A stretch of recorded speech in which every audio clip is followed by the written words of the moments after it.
Hey guys, 2015 me here, and I'm just checking in because Miyamoto has just said that Pikmin 4 is very close to the end of its development, and I'm so excited to play the next installment in one of my favorite video game franchises. Nintendo just announced Pikmin 3 again. The Pikmin series. Starting life in the launch window for the GameCube, this has been one of Nintendo's, I'd say, more niche series. You're not really going to see someone buy a system purely for a Pikmin game outside of maybe core fans, but I'd say a good amount of Nintendo fans really love seeing Pikmin pop up when a new game is coming out. Their cutesy and tiny design making them just adorable to see in marketing materials and as plushies. God, I want a plushie. Which brings us to the start of the series with Pikmin, the Wii version. See, I grew up with the Wii remotes, I'm used to the Wii remote pointer controls, and I just think they're a lot better actually for playing Pikmin. I know some diehard fans are going to complain about that, but I mean, diehard fans are probably going to hate the fact that my Pikmin 2 case is half destroyed, so, I can't win here. Pikmin starts with a spaceship crashing onto an alien planet. Okay. Luckily, Olimar's alive! Barely. His ship's a complete wreck and it can't even fly, and he only has enough air supply to survive for 30 days, but he's kind of alive. After a brisk walk, he bumps into a strange red thing he calls an onion? Sure. The onion then, for some reason, shoots out a seed, which, when Olimar plucks it out of the ground, we have one of the cutest designs Nintendo has ever come up with. Can you guess what it's called? So, here's the thing with Pikmin. They're, really weak, and dumb, and fragile. In fact, if you were stuck on an alien planet, they are the least helpful ally you could possibly find. But what they lack in strength, they make up for in pure numbers. Pikmin will bring back these colored pellets and any enemy corpses they can find to grow their numbers. And with this, you can have an army of up to 100 Pikmin at any time. The reason for 100 is obviously due to technical constraints, but the in-game reason is that they just couldn't get any more Pikmin out of the onions, so... One small red guy is cute, but once you get into the dozens, you better start saying your prayers because they don't know how to show mercy. Anyway, after raising enough of your destructive red army, you're able to explore more of this beginning area and find the ship's engine, which is apparently the only thing the ship needs to fly. Don't worry about windows or a steering wheel. I'm sure this will get somewhere. Once Olimar flies up into space, our tutorial is over, and the real fun of the game begins. So here's the deal. Each of your 29 remaining days will consist of exploring the 5 areas of this distant planet in the search for your 29 remaining ship parts, and each day consists of around 13 real-life minutes. Now, this sounds stressful, and admittedly before I started playing Pikmin, I did feel a little overwhelmed at the concept. It does seem like a really strict time limit, but in actuality, it really isn't. I've never felt any pressure of having a game over while playing through this game, and the 13 minutes each day just mean you have to strategize a bit of what you can do within the time limit, and what you'd have to leave for the next day. You can easily get back multiple ship parts in a day if you play your cards right. Or if you just want to take a day and build up your adorable army, that might be useful too. Because Pikmin aren't just tools that you use to complete objectives, no. These little guys are family. Oh, and there's more of these, right. So there are 3 types of Pikmin in this game. There's the red Pikmin, where Nintendo went, So, who wants to be the mascot? They're the first Pikmin you encounter, and honestly they're the most useful. They're immune to fire, and they have more attack power than the other 2 types of Pikmin, meaning you'll probably use these guys the most. Yellow Pikmin, also known as Nintendo going, So, who wants to blow shit up? Yellow Pikmin can jump higher and carry these destructive bomb rocks that can destroy walls and kill enemies. Attempt to kill enemies. They're really scary to use though, and do I look like a demolition expert? And finally we have the blues. Basically, Nintendo panicked, went, Can anyone swim? And we have the blue Pikmin. They can go in water, and that's kinda it. Overall, I think the idea of Pikmin variety here is neat. You need to figure out what Pikmin are necessary for what task, but In reality, you use reds for any ground-based objectives, blues for water-based things, and yellows for when you just really gotta... This makes the yellows more circumstantial than the other two, but I think they do keep a good balance for when you're going for all the ship parts. Yellow Pikmin are also like the least useful for battle, because red Pikmin deal more damage, blue Pikmin don't drown in water for those enemies, and bomb rocks are just too dangerous to really use with a bunch of Pikmin, so it's really difficult to find a place for yellows. But this is a Nintendo game, and like, sure, there might be 1 or 2 difficult enemies, but it can't be that bad. Right? Okay, so picture this. What if it took like 5 Pikmin to comfortably take out this game's version of a Goomba, and everything is like a lot bigger than you? Okay, so Olimar, he's not at any risk. His air supply's running out in 29 days, but he's gonna be fine. Don't worry about him.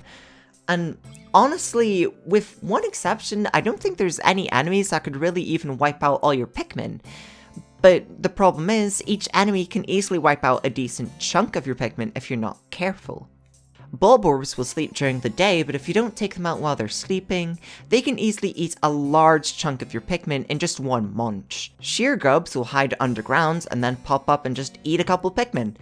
But they are everywhere, and they are so annoying to take out. You can swarm these guys and they'll still kill Pikmin. They're so annoying. And easily the worst basic enemy is the Wollihop. They'll hop in the air and just bounce on top of any nearby Pikmin.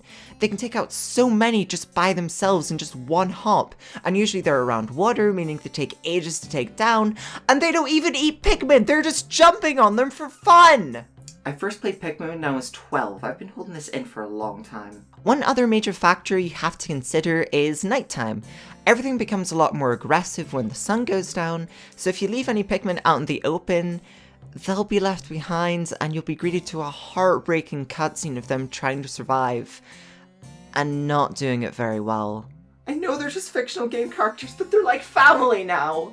Honestly, if I had to describe this game, I might use the term roller coaster, because while you're going to have the heartbreaking lows of losing a bunch of Pikmin, you'll also have the highlights of getting back your ship parts and exploring each new area.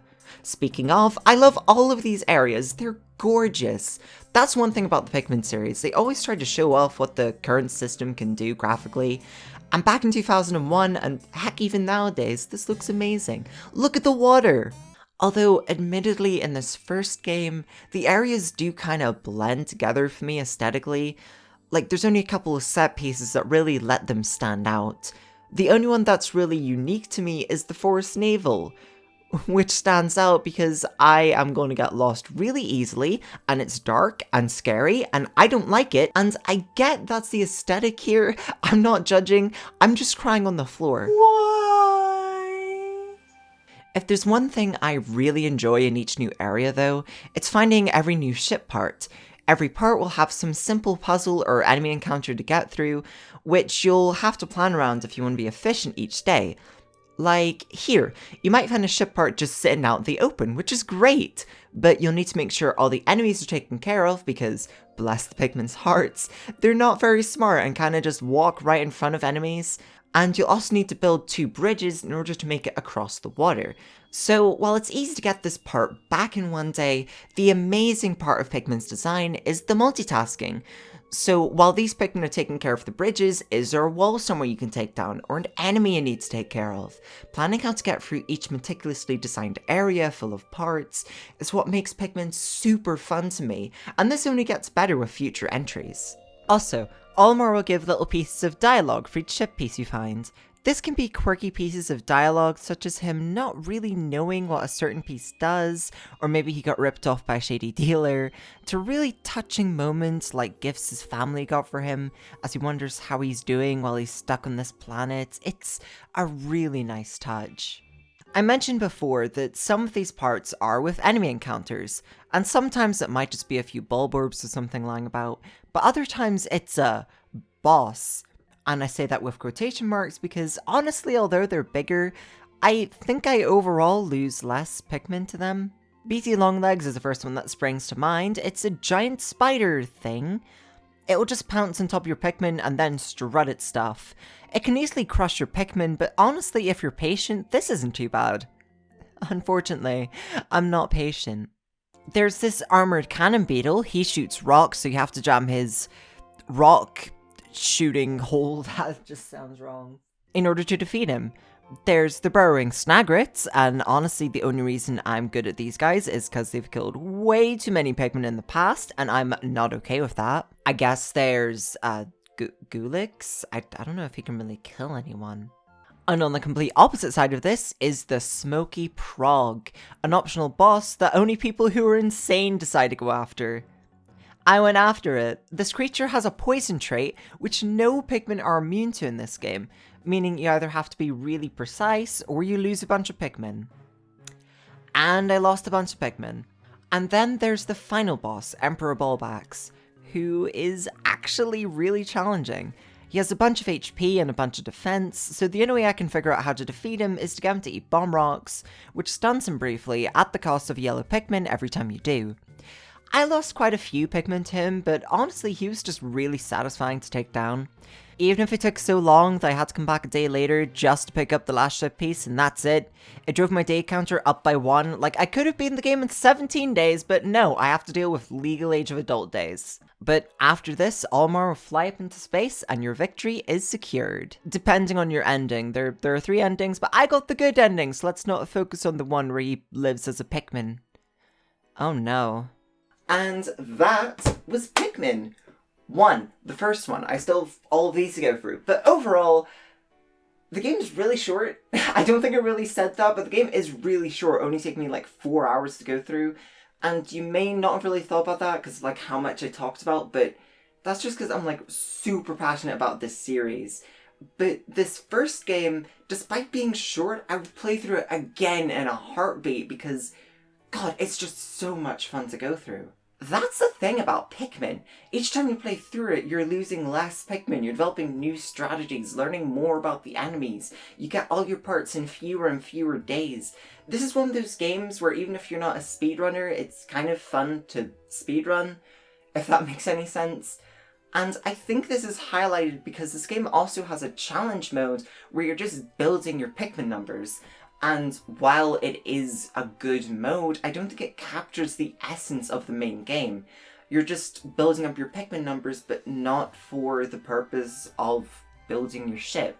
So it kind of loses a special touch when you're not under time constraint. This game does have a few issues, like some people really won't like the short length, there isn't a lot of enemy variety, and there is this really annoying glitch where Pikmin just sort of clip through the floor sometimes, so you might lose like 70 Pikmin to like one enemy, and yeah, that's really frustrating, I can't deny that. But I would recommend this game to anybody because this is just such a fun game to go through.